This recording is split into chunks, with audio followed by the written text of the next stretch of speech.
Couple minutes. Are you kidding? It's totally cool. Fancy Feats, it's so nice to meet you. Thank you for taking a minute out today. Oh, thank you so much for having me. Yeah, you bet. So before we get into your fascinating, very colorful world that you live in, I Hmm. want to know, where are you coming out of? Brooklyn right now. Brooklyn. Yeah. My dad was born in Brooklyn. Born Where in at? Brooklyn, raised in Long Island, and wanted to see the world, came to Kansas City, got stationed here, fell in love. Here we are. So I love that. I love that. See the world. Exotic Kansas City. yeah, he was hungry. He wanted some barbecue. It's fine. It's all good. So It's the very best. That is, I mean, I will die on that hill. that's the thing. There really is indelible culinary marks that exist in this country where you just literally have to go there to experience that kind of fascinating food. So it's good. Absolutely. Yeah, it's good. Well, it's great to meet you. I want to begin our conversation with, we're looking at the calendar. It's probably PTSD. It's March, and we all survived a pandemic. How did you make it through it, and how did it change you? Well, if you can see my gray hair, part of Yeah, I it. got it too. Yeah. Well, so I was starting my career as a social worker um in late 2019. So when 2020 hit, I was a fledgling therapist, and I was also in a production at the Metropolitan Opera. And both of those things shut down right away. And Yeah. so I survived the pandemic with the grace of my friends and lots of cooking and lifting weights in my living room and doing a lot of telehealth. So let's get to the bottom line of what you do every day here in 2024 for a living. I'm going to put you in front of a bunch of third graders. It's career day, and one of the kids says, "Hey, what do you do for a living?" How do you answer that child? Oh, don't put me in front of third graders. Okay. Um, so I'm a therapist, which means that people talk to me about their problems and we work through the stuff of being alive. And then on the weekends, I am on stage as a professional burlesque performer. And as far as third graders are concerned, that just means that it's like theater with Yeah. fun costumes. I do a lot of costume changes. But yeah, no, I'm a striptease performer, and then I'm also a writer. Which kids, I think we water things down so much. I think they can understand that. I think they can respect that. I think there's enough going on in this world that we've been exposed to that it's totally fine. So I'm curious, you clearly use both the right and left side of your brain. Could you exist any other way, not being able to do either or with what you do? Certainly not. I think a lot about when there's an octopus that's understimulated at the aquarium, it will start to eat its own tentacles. And Yeah. I relate to that so much. I need to have a lot of stimulation and a lot of different irons and different fires in order to be a happy person. So what did you want to be in the third grade? Let's go back to that point in your life. What was your dream to grow up and become? A writer, certainly. Hmm. Um, a stripper, actually. Hmm. An archaeologist. Yeah, I wanted to be like a historical reenactor. I was doing that a lot in third grade. I kind of nailed it, you know. Yeah. I'm kind of centering that. Yeah. Yeah. So you got your dream intact. What was your favorite book? What is your go-to book? In third grade or now? Well, even now, just something that's been seminal in your existence. Oh gosh. I think I'm so interested in subjectivity and that shows up a lot in my book. And the Poisonwood Bible was a book that really illustrated that the importance of subjectivity in writing. So it's by Barbara Kingsolver. It's excellent. Yeah, I've heard that before. Somebody brought that up a while back, and I started reading that. It's pretty deep. Yeah. It is. And then I also my one of my favorite books is Beloved, and I guess that's also about subjectivity. I'm interested um mm, in this sort of like haunting presence of memory. Yeah. So, in which we all have to walk through those halls. I mean, it's just that's the thing that's fascinating about the human brain. No matter how much you try to turn it off, even at night, the movie never stops. It just keeps going and going. Especially at night. Yeah. Yes, exactly. So let me ask you this. Take me back to your childhood. How did this kind of zygote split with you to be on the therapeutic side and then to be on the sensuality side? How did all of these things kind of become seeds that were planted that grew into who you are today? Ah, so the showgirl aspiration came first. Um, watching something like Who Framed Roger Rabbit when I was a child, thinking that that was a children's film. Interesting. Um, and seeing Jessica Rabbit and being like, well, that is the idea of womanhood that I aspire to. Like that is the goal for me. Um, and being interested in sort of like the loose women, the bad girls. Like I don't know, I grew up religious in a Jewish community, and the character of Vashti in the Purim story was very appealing. Like this, the bad girls of the Bible. Yeah, And so there was always something sort of like spicy about that for me. yeah. And then okay. Listen, Sorry. I'm a cat guy. I didn't realize until later in life. So sometimes when cats hear me, I love them. So that's awesome. Oh, great. Well, here she is to keep me company. Awesome. Um, and then I read Little Women when I was a young girl, and Joe March being sort of feisty and independent, and being such a being a writer and a scribe of her family and her experiences, that was also something that I thought was really beautiful and appealing. Um, and at the time, I thought most of what that work was going to be is like contemplatively carrying around like a pen and, Yeah, looking kind of haunted and interesting. yeah, It's so much more than that. But right. so that was where that started from. And then in terms of being a therapist, that's much newer. I mean, I guess you could say that like I was always a person that people would come to with their problems and want to talk things through with, which I really appreciate. But it came out of working at a sex toy store actually, and realizing that there was a lot of untreated mental health need. People were coming in thinking that some of the products in the store were going to fix their problems, but their problems were with their relationships, with Yeah. their self care, all of that kind of stuff. So I'm always curious as a therapist, you obviously have to dole out all of the advice and help people out. But do you heal too? Is there a part of that that you inherently through the process get to heal yourself? It is a requirement of my work, which is really interesting. I don't think there are that many jobs where continuing to do that sort of like self-reflection, self-evaluation, and healing work is part and parcel. Like it makes my work better to also be striving for my own self-improvement. And Yeah. then also life happens. And I think the past 4 years have been uh, a real call to action. Like, what Yeah. am I willing to face about myself? What am I willing to do about what I learn? Yeah. Yeah. So what was it like the first time you got on stage and actually did your show? Were you nervous? Is it natural? How does it work for you? Do you mean doing burlesque or just in Yeah, general? doing burlesque. Yeah, I mean, or unless there was something prior to that, but just really getting out there on your own, being you. How did that feel? What was that like? Well, I do need to go back then, Uh, because being on stage is one of my favorite places.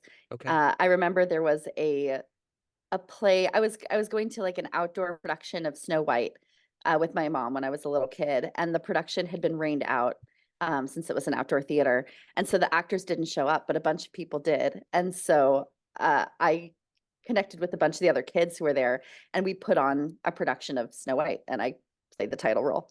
So have not been a shrinking violet ever. um, Doing burlesque is different because of the striptease element, that there's something sort of additionally vulnerable about that. And I remember my first performance, I got extremely nauseous before going on stage, and I still get stage fright to some extent, but Yeah. that's part of the fun now. I just know to Yeah. expect it. Yeah, for sure. Yeah, I know there's always kind of a routine. So let me ask you this. You're obviously very creative and highly driven. Who's been that role model or hero for you that's fueled these desires? Ooh, these are good questions. Good. John Cameron Mitchell, I would say. Okay. John Cameron Mitchell, who did Short Bus and Hedwig and the Angry Inch, Yeah. and is just sort of a downtown artist extraordinaire. I grew up watching his work and admiring it, and admiring how sort of expansive and creative it was. how it was community driven, um, and that sort of blend of wit and pathos, which is really what I like the most. Things that make you laugh and also make you hurt. Yeah. Well, I'm an indie film kind of fan, so that always kind of falls into that realm. So, if you can meet one person alive on the planet right now that you find fascinating or interesting, who would that be? Who would you love to meet and talk to? Who would I love to meet and talk to? Well, okay, so this is a very, I don't know, maybe this is not a fun choice, but my initial thought is I would love to hang out with Dr. Ramani Durvasula. She Yeah. is a clinical psychologist and she just wrote a best-selling book about narcissism. I Yeah. have been knee deep in narcissism research and I would love to pick her brain about it. Yeah.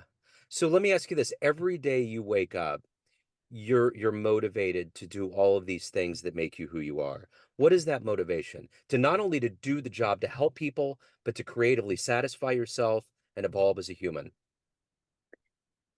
Uh, it at this point doesn't feel like I have a choice. That sort of motivation is the engine that drives my life. The idea of putting me in an office and asking me to do a 9 to 5 and not have creative outlets and not do the things that I'm doing would be like uh tantamount to a sort of spiritual death, I think.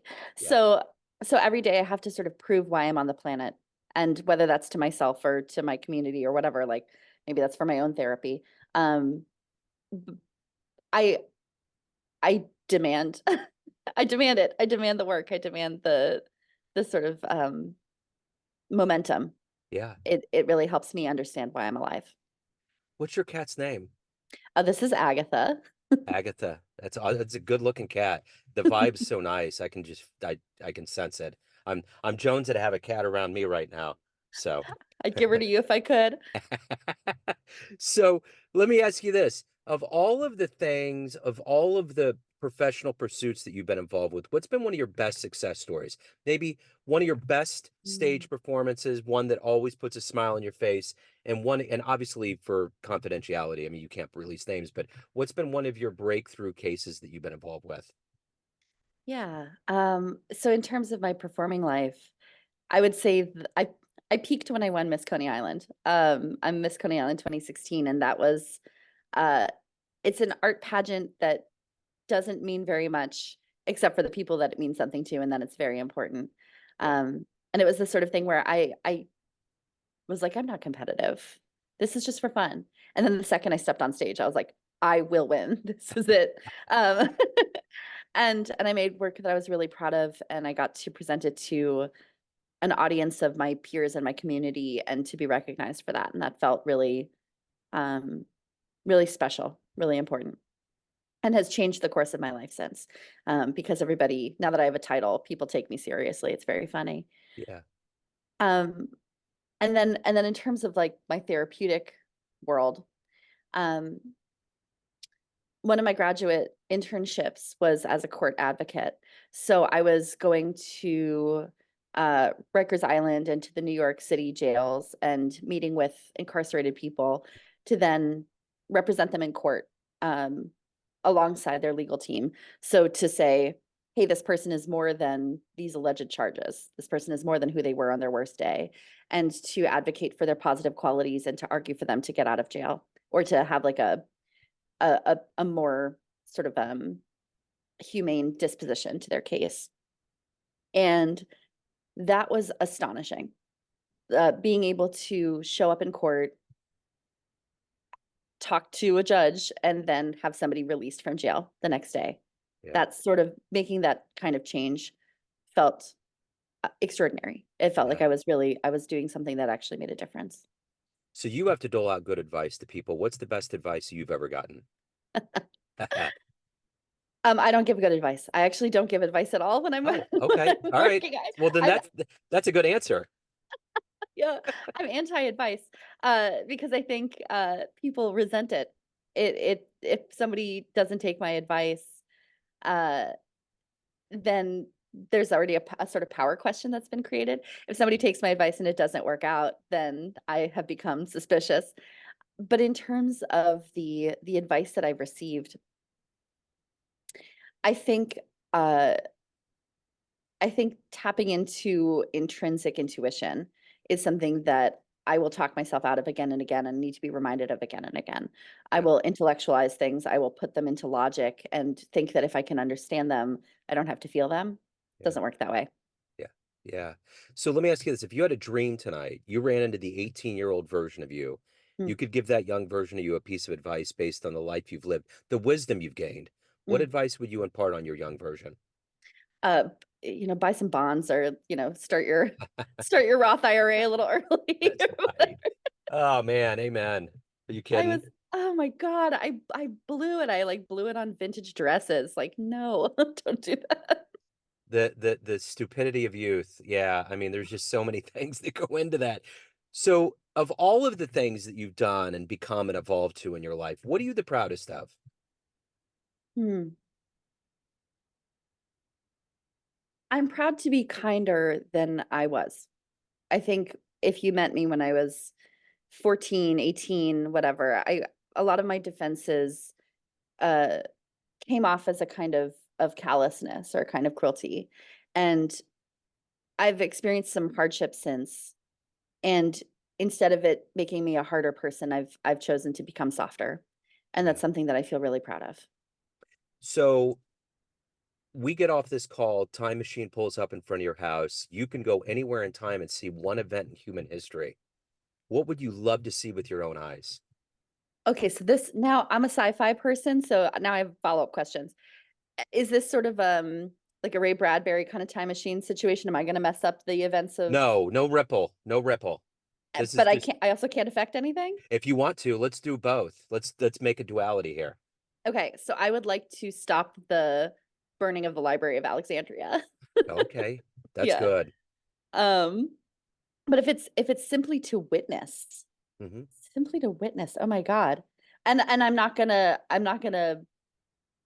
die or get burnt up. I would be No. curious. Okay, then Yeah. I'd like to see the explosion of Krakatoa. Yeah. That's Why not? fascinating. I Yeah. will never get that answer again.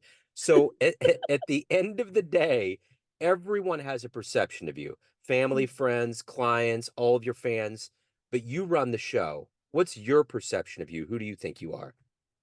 It's changing. Yeah. I think I used to be so sure that I knew who I was, and I have been continually proven wrong.